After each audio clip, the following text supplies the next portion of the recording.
Good morning, Steph. We start with a remarkable development from the White House this morning. President Donald Trump and the First Lady have tested positive for COVID-19.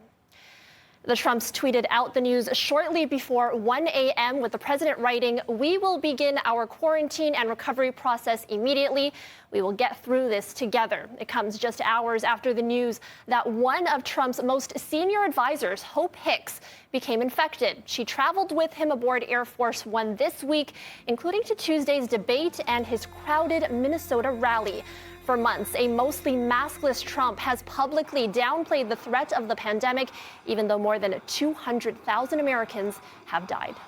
Hello, everybody. Looks like by April, in theory, when it gets a little warmer, it miraculously goes away. I hope that's true.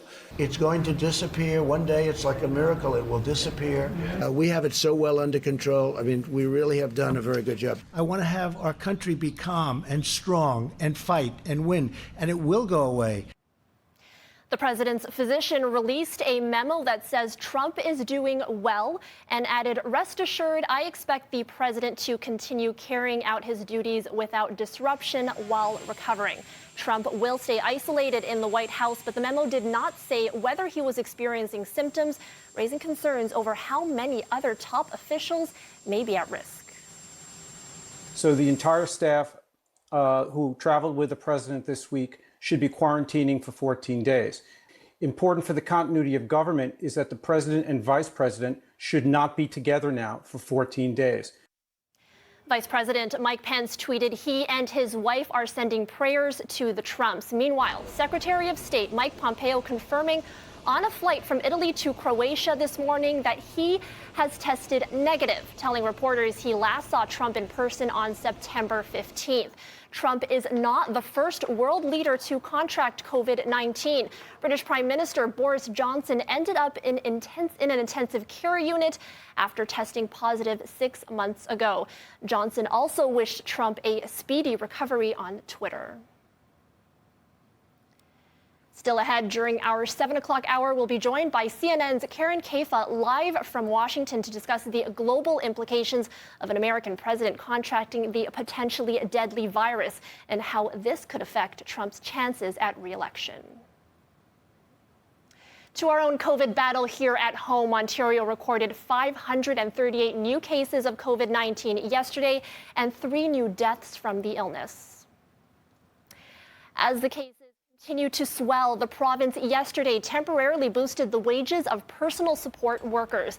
It's a $461 million announcement, or roughly a $3 an hour boost for PSWs, starting now and running through until March. Critics say it falls short of the previous bonus, which was $4 an hour, paid up until mid-August. The union representing PSWs say as we face a second wave, the root problem isn't being addressed. Today's announcement, quite honestly, I'm disappointed in. Throwing money at wages without dealing with the whole crisis in long-term care is not going to get us out of a very critical situation here.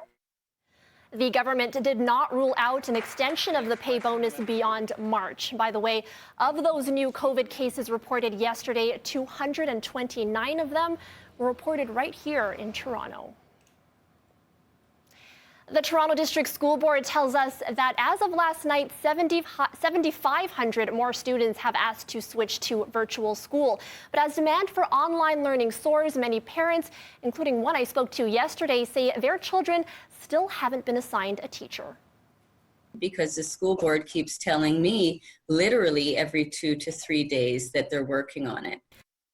Parents getting impatient as the total number of students enrolled in virtual school balloons to 76,500. Beyond the TDSB, parents in Toronto's Catholic board say they have yet to hear from their child's teacher. Both boards say students without a teacher can join live learning sessions. Coming up at 6:30, we will take a closer look at virtual school enrollment numbers across the GTA.